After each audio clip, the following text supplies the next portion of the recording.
तो छात्रों 5 नंबर सवाल आपके सवाल में ये दिया है, गाड़ी के पीछे का छेद देखने के लिए 2 मीटर वक्रता त्रिज्या का उत्तल दर्पण लगा होता है। क्या लगा होता है? उत्तल दर्पण। यदि बस दर्पण से 6 मीटर दूरी पर हो, यानी बस हमारे लिए क्या है? वस्तु। वस्तु u बराबर क्या हो जाएगा? 6 मीटर दूरी पर हो जाएगा। वक्रता त्रिज्या r बराबर 2 मीटर यानी प्लस 2 मीटर है। इसकी फोकस दूरी अगर हम निकालते हैं तो r/2, अर्थात ये 2 से 2 कट जाएंगे, 1 मीटर आपका फोकस दूरी आ जाता है। छात्रों इसमें यह सवाल पूछा है कि बस के प्रतिबिंब की स्थिति, प्रकृति और आकृति की गणना करना है। तो हम सबसे पहले ये यफ का मान पता है और वस्तु का मान पता है, दोनों मान यहाँ दर्पण के सूत्र से लगा देंगे। दर्पण का सूत्र आपका क्या होता है? 1/f बराबर 1/b प्लस 1/u। अगर यहाँ हम मान रखते हैं तो मान के लिए आपका क्या हो जाएगा? 1/1 1/1 और b का मान निकालना है, b को ऐसे रहने दीजिए, प्लस u का मान क्या होगा?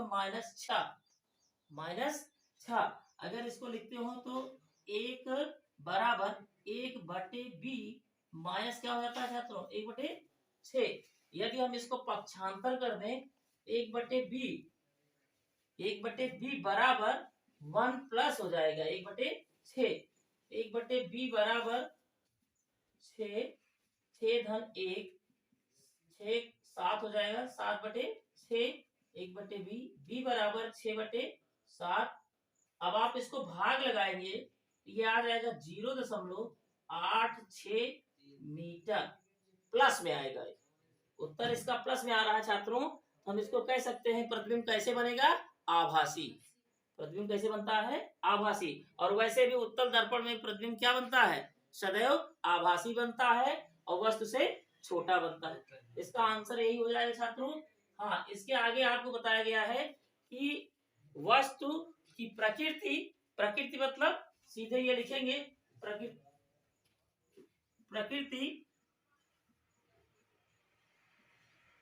में लिख दीजिएगा आभासी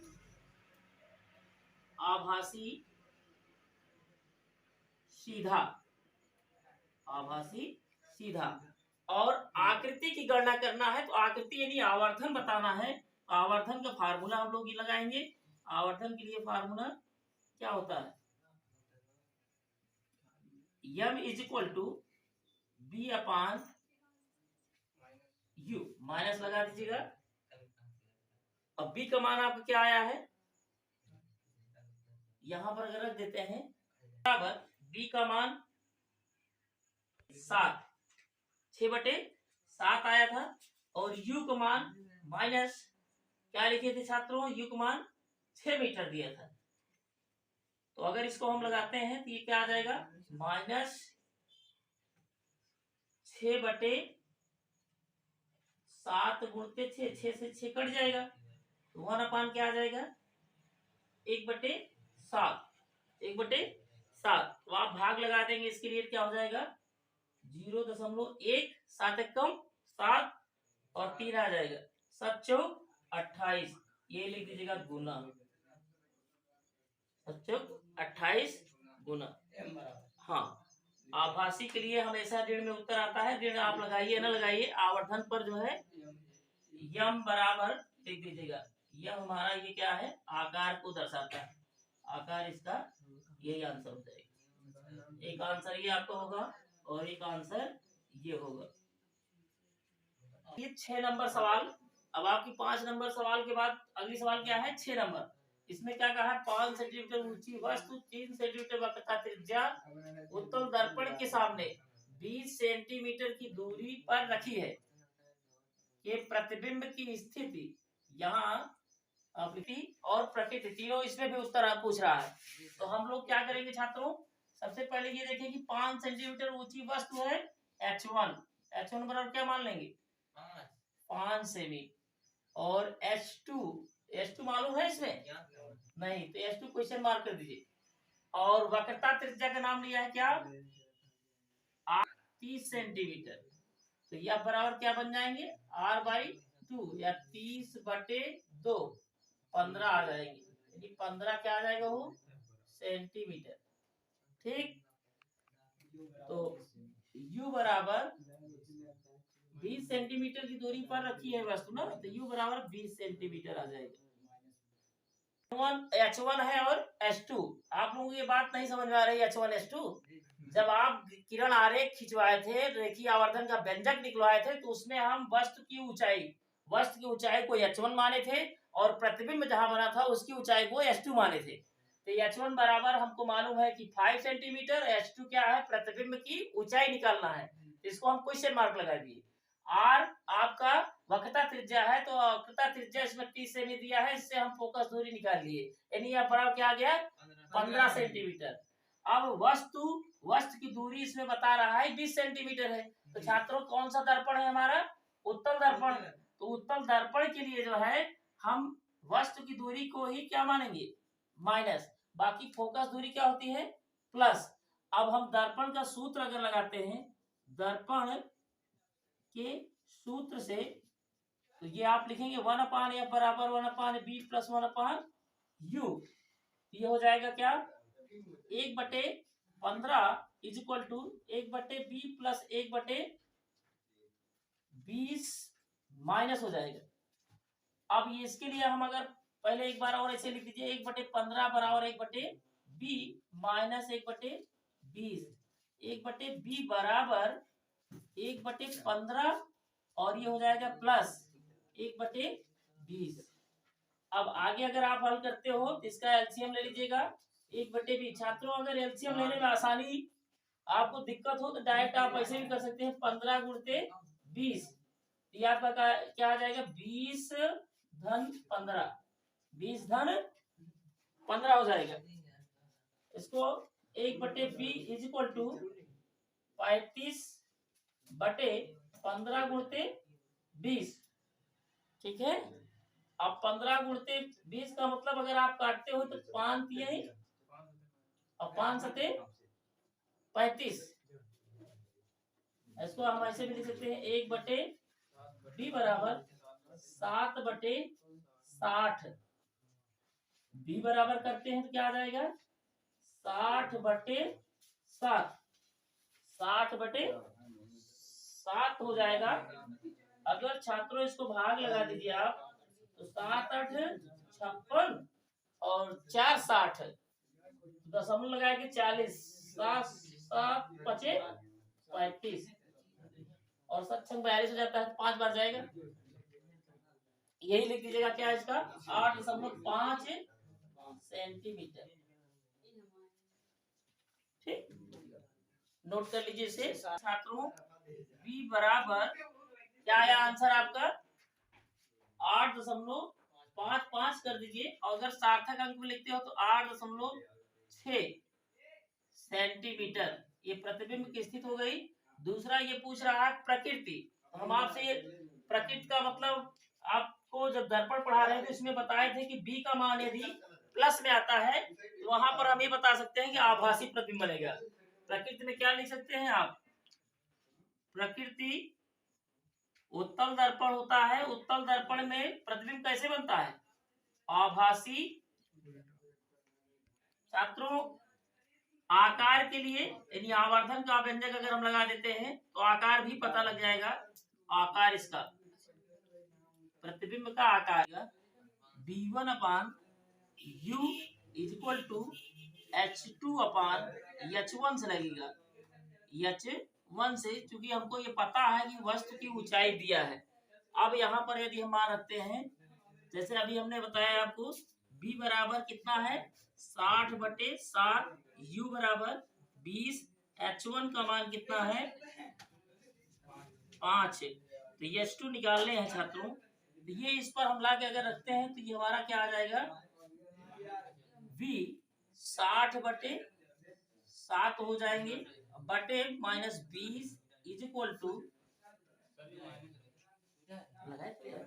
-20 हो जाता है। फिर आप इसको H2 का मान रखते हैं, H2 तो निकालना है, H2 इसे पड़ा रहने दीजिए, H1 का मान आपका 5 हो जाता है। अब इसको यदि हम हल करें तो ये आपका क्या आ जाएगा, 60/7 गुणते 20 माइनस लगा दीजिएगा, तो क्या हो जाएगा छात्रों 60/7 गुणे 20। अब H2 का मान ऐसे पड़ा रहने दीजिए, 5। यदि हम इसको काटे तो कितना आ जाएगा, 20 तिहाई 60। ये हो जाएगा आपका 3/7 is equal to S2/5। S2 is equal to हो जाएगा 5 तिहाई 15, या S2 बराबर हो जाएगा -15/7। S2 बराबर क्या हो जाएगा छात्रों, 7 दूना 14, हाँ 0.7 एकम 7, और आपका 3 आ जाएगा 7 चौक 28। तो S2 बराबर हो जाएगा -2.14 सेंटीमीटर। यही आंसर हो जाएगा। इसको छात्रों भाग लगा के देख लीजिए, 7 दूना 14, 1 आएगा 0.07 एकम 7, 3 आ जाएगा, फिर 0 लेंगे तो 7 चौक 28, 2 7 दूना चाहते हैं तो इसका आंसर ये भी हो जाएगा आपका -2.15 सेंटीमीटर। ये इतना आंसर है। तो वायु में 500 नैनोमीटर। सवाल नंबर 7 देखना है आपको। अगली सवाल 7 नंबर, वायु में 500 नैनोमीटर तरंगदैर्घ्य का प्रकाश पुंज का अपवर्तनांक 1.5 की प्लेट में प्रवेश करता है, यानी कांच के अंदर प्रवेश करता है। अब इस सवाल से पूछा है कांच में चाल, प्रकाश की चाल, आवृत्ति और प्रकाश की तरंगदैर्घ्य, 3 आंसर आपको निकालने हैं। तो आवृत्ति और प्रकाश की चाल में, आवृत्ति तथा प्रकाश की चाल में संबंध का सूत्र आपको ये हो जाएगा क्या, C is equal to nu lambda. C is equal to nu lambda. अब हमको इसको निकालना है क्या,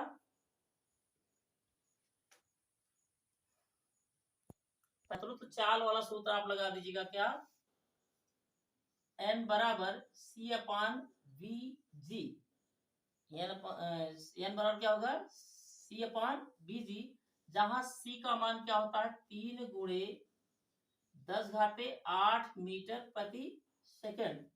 और हमको पता है कि कांच का अपवर्तनांक क्या दिया है, कांच का अपवर्तनांक ANG बराबर 1.5।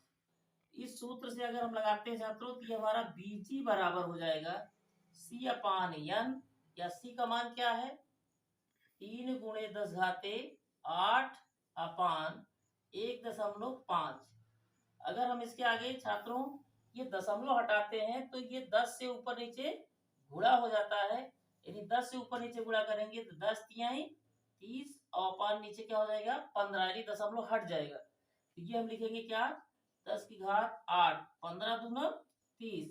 तो बीजी इज इक्वल टू, आपका आंसर क्या आ जाएगा, माध्यम में कांच एक माध्यम होगा तो कांच में चाल, प्रकाश की चाल क्या निकलेगी 2 गुणे 10⁸ मीटर प्रति सेकेंड। यही आंसर आ जाएगा।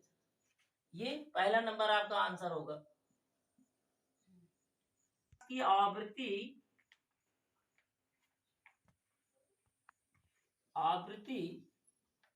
तथा चाल में संबंध, इसको आप लिखेंगे क्या, C बराबर न्यू लेमडा होगा। छात्रों न्यू लेमडा, अब यहाँ पर हमको पता है कि नैनोमीटर क्या है हमारा, वायु में प्रकाश की तरंगदैर्घ्य है। वायु में प्रकाश की तरंगदैर्घ्य है तो इसको हम लिख सकते हैं 500 नैनोमीटर। तो 500 नैनोमीटर पहले हम बदल लेंगे, तो 500 गुणते 10⁻⁻⁹, क्योंकि नैनो में -9 मान होता है। इसको बदलिए क्या हो जाएगा 5 गुणे 10⁻⁷ मीटर लिख लेंगे सीधे। अब दूसरा मान इसमें हमको क्या पता है आवृत्ति निकालना है, जबकि हम निर्वात पे प्रकाश की चाल नियत जो होता है, नहीं प्रकाश की चाल के नियत मान होता है 3 × 10⁸ मीटर प्रति सेकंड होता है।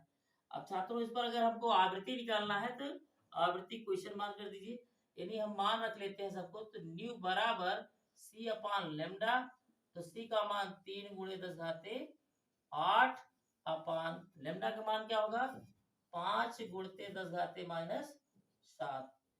अब आप इसको ऊपर ले जाएंगे क्या आ जाएगा 3/5 × 10⁻15 हो जाएगा।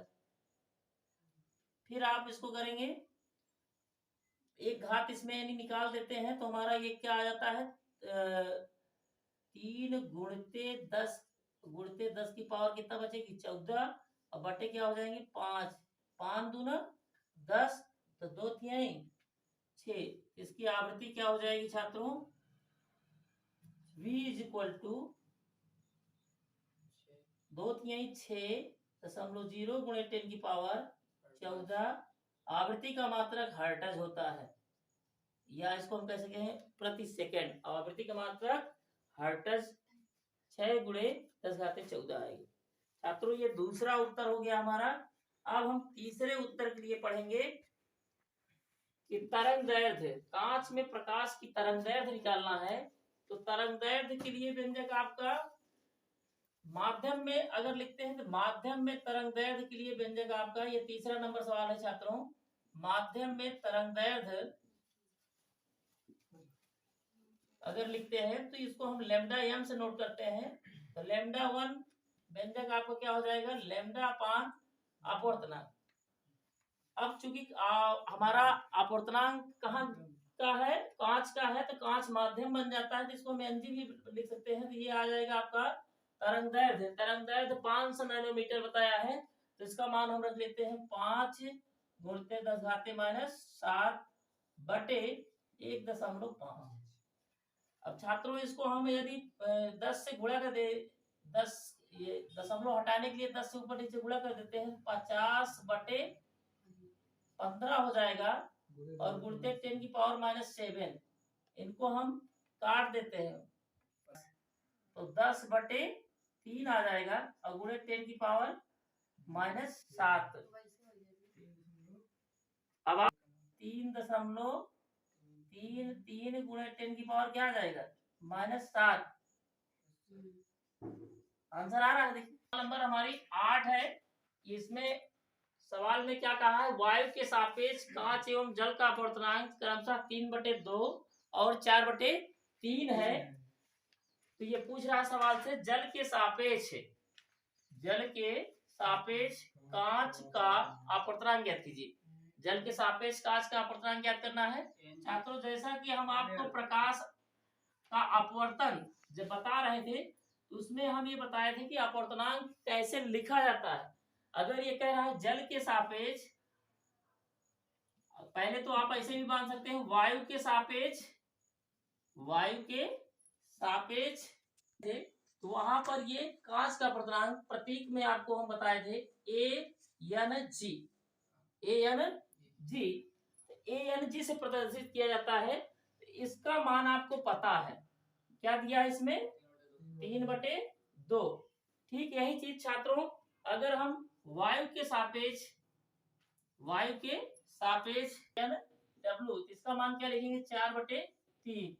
अब देखिए कि सवाल में क्या पूछ लिया है कि जल के सापेक्ष कांच पूछा है, जबकि हमको ये पता है कि वायु के सापेक्ष ये होता है और वायु के सापेक्ष जल का ये होता है। तो छात्रों अगर हम ये पूछ रहा है सवाल से, तो ऐसे भी लिख सकते हैं जल के सापेक्ष लिखेंगे WNG।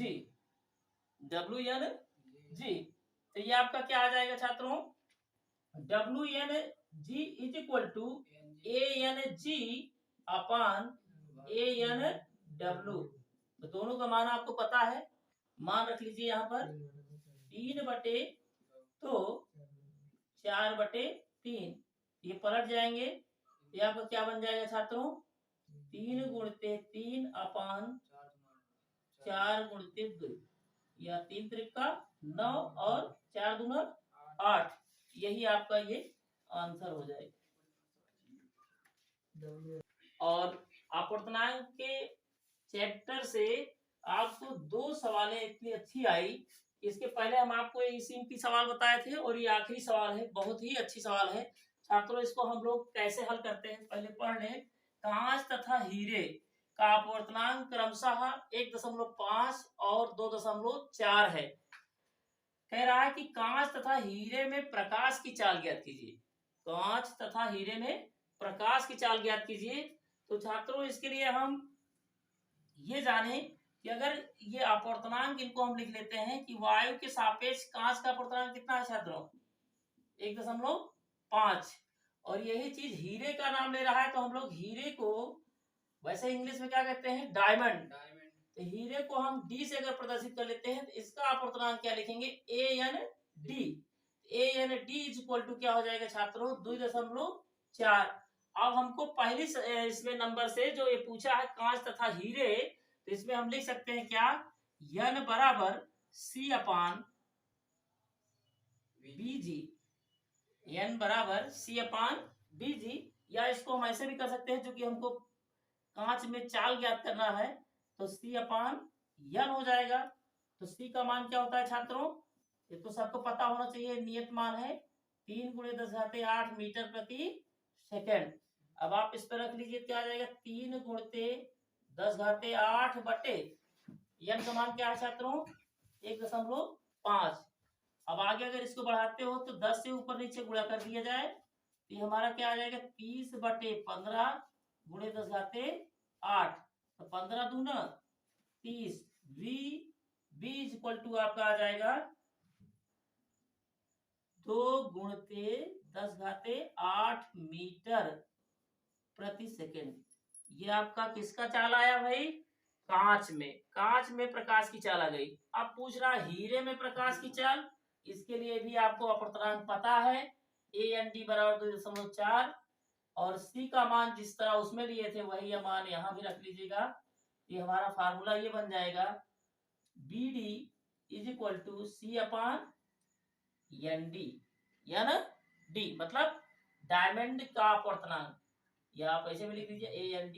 तो ये लिख सकते हैं 3 × 10⁸ बटे 2.4।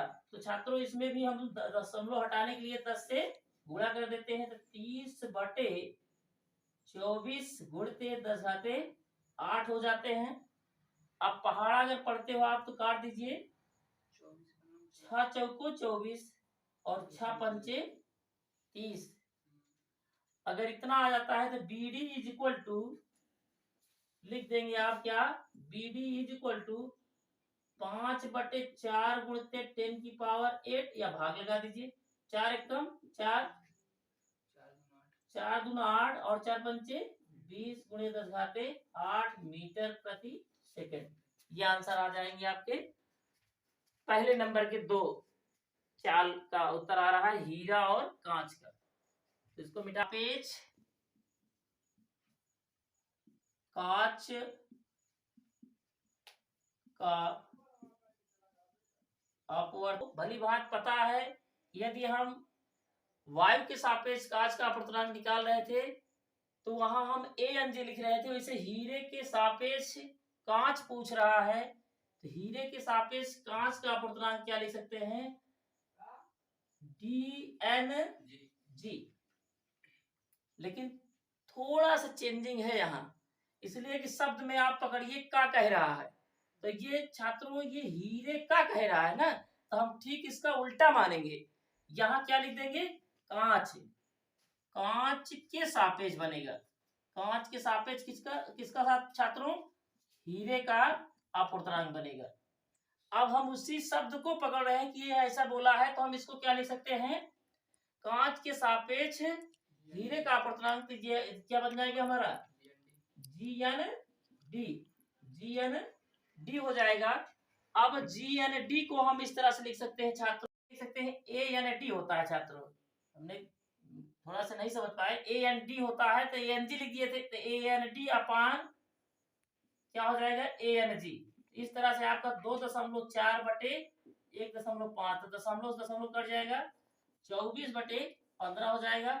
अब आप काटेंगे 6 5 हो जाएगा। यदि इसको हम भाग लगाते हैं तो ये आपका आंसर क्या बन जाएगा, GND बराबर 5 एकम 5, 3 आएगा 5 छंग 30, यही इतना आंसर हो जाएगा छात्रों।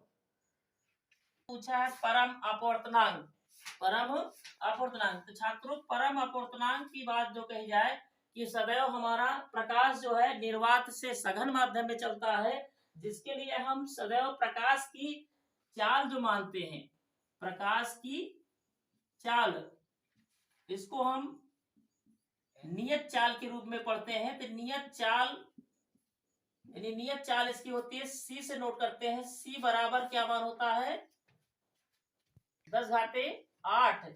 जिसको फिलहाल हमको मान से जरूरत नहीं है, लेकिन नियत चाल को हम किसे नोट करते हैं, C से। तो छात्रों माध्यम में अपवर्तनांक जो लिखा जाएगा, जब यह प्रकाश किसी माध्यम में जाता है तो माध्यम का अपवर्तनांक n से नोट किया जाता है। इसके लिए छात्रों आपका माध्यम की चाल क्या हो जाएगी, माध्यम की चाल B से नोट करते हैं तो n बराबर हो जाएगा C/B, यही इसका परम अपवर्तनांक कहेंगे। बस आज की वीडियो में ये पहले चैप्टर से पूरी सवालों का संपूर्ण हल दिया गया है। यदि आप लोगों को सवाल समझ में आ रहे तो लाइक, कमेंट, सब्सक्राइब जरूर करना छात्रों। इससे और अगले चैप्टर की संपूर्ण एक ही वीडियो में आपको हम पढ़ने के लिए वीडियो देंगे छात्रों।